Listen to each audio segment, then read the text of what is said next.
Ya. Bismillahirrahmanirrahim. Assalamualaikum warahmatullahi wabarakatuh.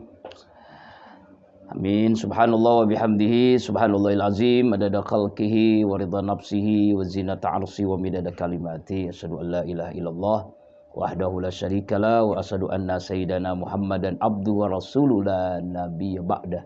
Allahumma shalli ala sayyidina Muhammad wa ala alihi washabihi ajmain, amma ba'du. Rabbi a'udzubika min hamzati syayatin wa a'udzubika rabbi ay yahdurun. Subhanaka la ilma lana illa ma 'allamtana innaka antal alimul hakim. La haula wala quwata illa billahil aliyyil azim. Amma ba'du. MC Friend, Bang Ilham, Bang Fahmi, dan di belakang yang moto. Alhamdulillah wa syukurillah, Allah bahagiakan kita sore ini dengan berbagai macam nikmatnya iman Islam serta afiat, sehingga kita bisa menyimak tazkiyah qalbu di hari Senin ini. Dan yang mungkin terbaring sakit, yang mendengarkan tazkiyah qalbu, semoga Allah sembuhkan. Yang terpapar, semoga diberikan kesabaran. Yang isolasi mandiri, semoga terus diberikan ketabahan menghadapi ujian dari Allah Subhanahu wa taala. Yang kesulitan mencari rezeki, diberikan kelancaran Allah Subhanahu wa taala. Yang kesulitan mencari jodoh, diberikan jodoh yang terbaik. Amin ya Rabbal. Semuanya diberikan jalan keluar terhadap masalah hidupnya. Amin. Selawat dan salam selalu tercurahkan pada junjungan alam baginda kita Rasulullah Muhammad sallallahu alaihi wasallam. MC Friend, tema kita adalah sore ini iman dan imun. Dua hal yang terpisahkan tapi sangat menyatu gitu ya. Tidak bisa terpisahkan sebenarnya. Ini yang disebut dengan sehat wal afiat. Sehat jasmani, afiat rohani. Iman rohani, afiat adalah imun adalah rohani. Jasmani. Jadi kedua hal yang tidak dipisahkan. Orang beriman itu mesti menjaga imannya dan juga pasti imunnya. Ya, apalagi di situasi seperti yang kita rasakan saat ini, ya, yang terpapar semakin hari semakin banyak, yang meninggal dunia semakin hari semakin banyak. Bahkan beberapa kali pemerintah pun mengadakan PPKM darurat, lalu diperpanjang dengan level 4 ya. PPKM keberapa begitu ya, sampai diperpanjang. Tapi yang paling penting bagaimana iman dan imun ini kita harus tingkatkan terus. Ya, keduanya tidak terpisahkan. Apa itu? Yang kita akan bongkar, kita bahas pada saat ini. Iman itu adalah keyakinan. Iman itu adalah tasdikun bil qalbi, qaulun bil lisan, wal qaulun bil jawari. Diucapkan dengan lisannya, dihujamkan dalam hatinya, lalu dibuktikan dalam kesehariannya. Iman, keyakinan kita kepada Allah, keyakinan kepada takdir Allah, keyakinan kepada yang disebut dengan rukun iman itu ya, kepada hari kiamat, kepada qada qadarnya Allah, kepada kitabnya Allah, kepada nabi-nabi Allah, kepada malaikatnya. Ini iman. Nah, imun itu sendiri adalah menjaga kesehatan jasmani. Mungkin diantaranya dengan olahraga, dengan istirahat, dengan berjemur. Nah, kalau dulu orang-orang tua kita itu berjemur biasanya jemur pakaian, jemur padi, jemur kasur. Sekarang jemur diri. Di kampung saya itu sekitar jam 9, jam 10 tuh udah banyak orang-orang yang berjemur. Ya, berjemur. Rame-rame anak-anak, remaja, dewasa, bapak-bapak, ibu-ibu pada berjemur semuanya. Ya, itu dalam rangka menjaga imunitas, malah imunitas. Karena itu MC Rahimakumullah, saat sekarang ini adalah iman mesti ditingkatkan lagi, imun juga begitu, berimbang. Jangan sampai imun kita tingkatkan, iman lemah. Atau kebalikannya, iman tingkat, imun lemah. Keduanya tidak terpisahkan. Nah, bagaimana menjaga iman yang kuat? Bagaimana menjaga imun yang stabil? Nah, kita bahas. Iman itu kan ada beberapa hal. Ada iman yang yazid wa yankus. Kadang naik, kadang turun. Ada iman yazid wala yankus, naik terus tidak pernah turun. Ada yang yankus terus tidak pernah naik, ya. Siapa itu? Iman yang kadang naik, kadang turun. Ini kita ini. Kadang naik ketika mendengarkan tazkiyah qalbu, ketika kita berada di masjid, ketika kita berzikir kepada Allah, ketika bersahabat dengan orang-orang baik. Iman menurun ketika maksiat, lupa Allah, ya. Ketika kita melakukan perbuatan yang sia-sia. Ini iman menurun tuh. Karena itu jaga iman kita. Jadidu imanakum bizikir la ilaha illallah. Perbaikilah iman kalian dengan banyak berzikir kepada Allah Subhanahu wa taala.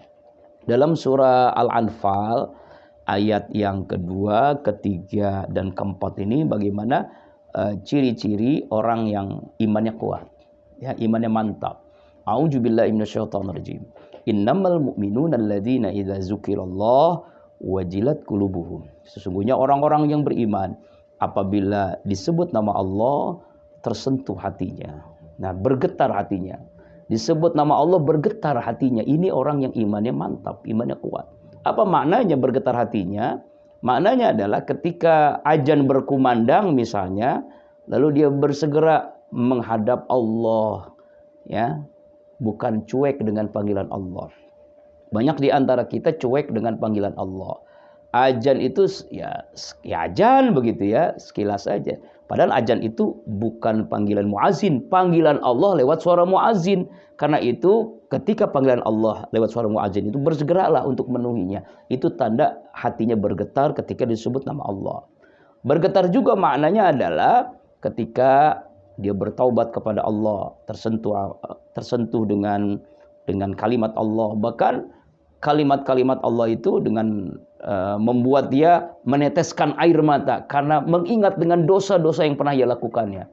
Itu ciri orang yang imannya kuat.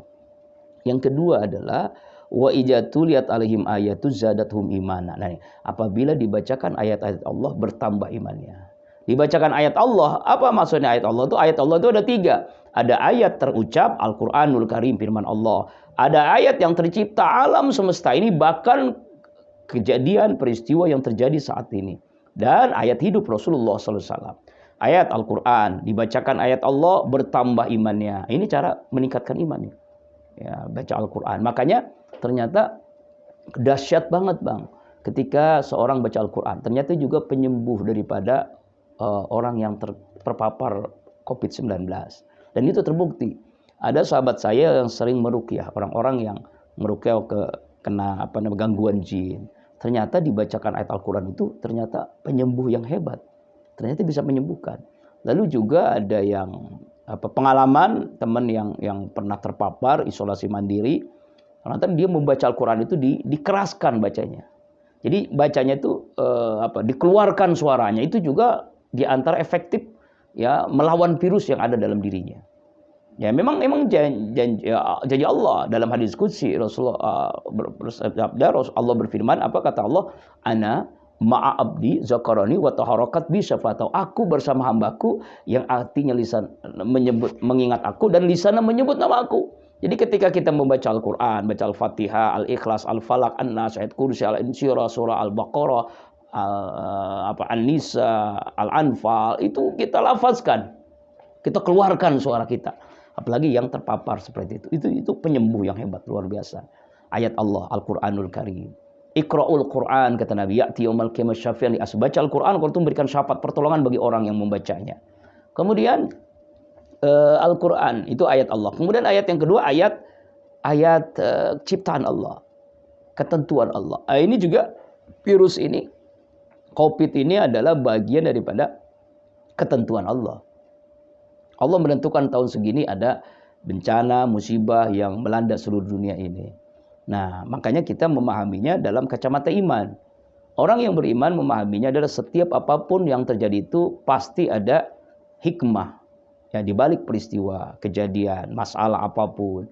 Maka menyikapinya dia bukan pesimis, bukan sinis, apalagi dia apalagi dia putus asa dengan kejadian peristiwa. Malah justru dia menggali potensi. Ya, peristiwa ini pasti ada di balik, pasti ada 1000 hikmah, bahkan 1.000.000 hikmah di balik peristiwa ini. Ya, makanya ada sebuah doa yang diajarkan oleh almarhum Ustaz Arifin. Ya Allah, hamba bukan menolak takdirmu, karena takdirmu adalah takdir, tapi berikan hamba kecerdasan menangkap hikmah di balik setiap takdirmu ya Allah. Kecerdasan apa? Hikmah di balik peristiwa ini apa hikmahnya? Hikmahnya kita jaga kebersihan. Hikmahnya kita rajin berwudu lagi. Hidungnya pun yang sempurna, memasukkan air ke hidung.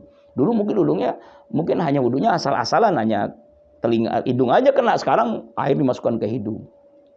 Saya punya jamaah yang dia tuh wudunya sekarang luar biasa. Dulu sebelum COVID ini hanya asal aja kena air. Sekarang wudunya itu intisak. Nah, memang itu benar ya jangan Rasulullah. Dia masukkan air ke hidung, dia keluarkan. Dia orang yang super sibuk, bisnismen gitu ya, sering berjumpa dengan orang, tapi tetap dia jaga prokes ya, maki-maki dan sebagainya. Cuma itu cara efektif. Ternyata Ustadz, setelah saya memasukkan air selama di swab nggak pernah positif, selalu negatif. Jadi caranya air dimasukkan ke hidung. Emang awal-awal sampai ini ya. Tapi itu kan swab kan gini kan, masukkan ke hidung kan. Nah itu ternyata hilang virus bakteri itu diantaranya. Artinya hikmahnya ini ada peristiwa, ini ada hikmahnya. Hikmahnya kita jaga kebersihan, wudu yang sempurna, ya kan itu. Itu ayat Allah yang tercipta. Dulu pernah saya sampaikan ketika Ibnu Sina ya, itu ada nasihat Ibnu Sina ketika wabah terjadi. Nasihatnya kan ada 3 ini, ngulang lagi, mengingatkan kembali. Nasihat yang 3 ini pas dengan kejadian yang saat ini terjadi. Apa nasihatnya? Yang pertama adalah ketika wabah terjadi seperti yang kita rasakan saat ini adalah al-wahmu nisfudda. Kepanikan itu separuh dari penyakit. Menghadapi keadaan begini jangan panik. Kegelisahan, kepanikan, stres, depresi itu justru imun makin menurun, akhirnya penyakit mudah datang. Maka separuh penyakit kata Ibnu Sina yang dulu saya jelaskan di Tazkiyah Qalbu sebelumnya, ketika ada segerombolan virus berjumpa dengan ulama ini mukasyafah, diberikan ilmu oleh Allah, bisa berbicara dengan virus. Lalu dia bertanya, kamu mau kemana? Saya ke Damaskus. Ngapain? Memberikan ujian, ya Allah menugaskan saya untuk memberikan ujian ke Damaskus. Berapa tahun? 2 tahun. Berapa orang yang meninggal dunia? 1000 orang. 2 tahun selesai tugasnya, berjumpa lagi dengan wali Allah, ulama yang bisa berbicara dengan virus tadi. Gimana tugasmu selesai? Sudah. Berapa orang yang meninggal dunia? 5.000 orang. Dulu 1.000 orang. Sekarang jadi 5.000. Kamu bohong ini. Saya tidak percaya. Kok bisa berubah jumlah orang yang mati 2 tahun yang lalu dengan sekarang? Pak kiai ulama. 1.000 orang memang karena aku, tugasku. Ya, itu sisanya bukan karena aku. Kenapa bisa mati? Panik, cemas, gelisah, melihat orang yang terpapar. Setiap hari berita di televisi orang yang meninggal, orang yang isolasi mandiri dan sebagainya. Akhirnya kegelisahan, kecemasan itulah menimbulkan imun yang rendah, penyakit mudah datang. Itulah. Nah, itu nasihat yang pertama. Nasihat yang kedua, al-itminanu nisfudda. Ketenangan separuh dari obat. Tenang menghadapi keadaan begini, tenang. Ya, tenang itu bagaimana? Ya ini di ayat Al-Quran. Itu apabila dibacakan ayat Allah bertambah iman. Tenang. Jadi dengan apa? Dengan zikir. Dekati maha tenang Allah. Maka kita tenang. Bagaimana kita bisa tenang kalau kita jauh dari Allah yang maha tenang? Ingin damai, dekati Allah yang maha damai. Gitu, dekati. Nah, makanya kita tenang menghadapi keadaan begini. Dengan tenang, separuh obat. Obat tadi terhadap penyakit jasmani dan rohani. Tidak stres, tidak depresi, tidak panik. Nah, itu. Kemudian yang ketiga nasihatnya Ibnu Sina adalah as-sabru awal khutuwatis syifa. Sabar awal daripada obat. Ya, sabar. Yang sakit sabar. Bagaimana kesabaran Nabi Ayub diberikan ujian oleh Allah, penyakit yang luar biasa. Tapi sabarnya Masya Allah sulit tertandingi. Nah itu belajar dari ulama yang sabar menghadapi ujian. Belajar dari para nabi yang sabar menghadapi ujian. Yang terpapar sabar. Tapi tetap ikhtiar. Ya, jangan pasrah. Ikhtiarnya apa? Ikhtiar jaga kesehatan. Ikhtiar konsumsi bergizi. Imunitasnya. Kemudian ikhtiarnya dengan batiniah. Dengan doa yang kuat. Tawakal kepada Allah Subhanahu Wa Taala. Ini ayat-ayat Allah. Orang yang dibacakan ayat Allah bertambah imannya. Itu cara untuk meningkatkan iman. Ya, cara meningkatkan iman. Masih terus? Masih 3 menit lagi. Ya. Kemudian apa lagi? Wa ala rabbihim yatawakkalun. Orang yang beriman itu bertawakal. Nah, tidak terpisahkan iman dengan tawakal. Ini belum imun ya, baru iman dulu. Ya. Iman dan tawakal. Orang yang beriman pasti ditawakal. Tapi jangan anggap tawakal itu di akhir. Di awal tapi di akhir. Maaf, bukan di awal tapi di akhir. Tawakal itu hal tidak terpisahkan dari 4 paket. 4 paket apa? Pertama ikhtiar, kedua doa, ketiga husnuzon, keempat tawakal. Jadi apapun keadaan kita, kalau kita ingin hajat dikabulkan, lakukan 4. Masalah ingin jalan keluar, lakukan 4. Sakit, lakukan 4. Ingin cita-cita tercapai, lakukan 4. Contoh kita sakit, ikhtiar, berobat. Kedua, doa, minta sembuh. Ketiga, husnuzon, tawakal. Apa? Husnuzon itu baik sangka, optimis, tidak pesimis, tidak sinis. Ya, tidak pesimis. Kemudian tawakal, serahkan kepada Allah. Tapi tadi 4 tadi harus dilakukan. Kemudian kita misalnya kalau pengen dapat kerja misalnya, ya ikhtiar, ya melamar dan sebagainya. Kemudian kita doa, husnuzon, optimis dan tawakal, serahkan kepada Allah. Ya, ingin dapat jodoh, ikhtiar, berusaha. Ya, berusaha dengan apa? Cari sebanyak-banyaknya teman, cari sebanyak-banyaknya calon istri. Ya, punya cuma 10 calon itu sedikit, 1000 calon misalnya. Nikahnya 1 tapi ya. Ya iya nih, calon, calonnya. Jadi tapi jangan terlalu lama, jangan jadi liku-liku laki-laki yang tidak laku-laku. Waduh. Kenapa? Karena banyak pilihan, akhirnya bingung gitu ya. Cari yang terbaik, asal soleha, cantik, kaya, keturunan baik, cukup udah. Itu baik juga. Tuh, ikhtiar maksimal, doa minta kepada Allah ya, kalau ini jodohku yang terbaik. Kemudian husnuzon, optimis, lalu tawakal kepada Allah. Nah, sama dengan kita mencari rezeki juga begitu. Ikhtiar harus bekerja keras ya kan, kemudian doa, kemudian husnuzon, optimis dan tawakal kepada Allah Subhanahu wa taala. Nah, itu jadi tawakal itu bagian dari iman. Orang yang beriman dia tawakal, menyerahkan hasilnya kepada Allah setelah tadi ikhtiarnya, setelah doanya, setelah husnuzonnya. Begitu, Bang. Oke deh. Iya, baru iman aja ya. Beriman. Imun belum. Kita lanjut abis yang satu ini. Insyaallah.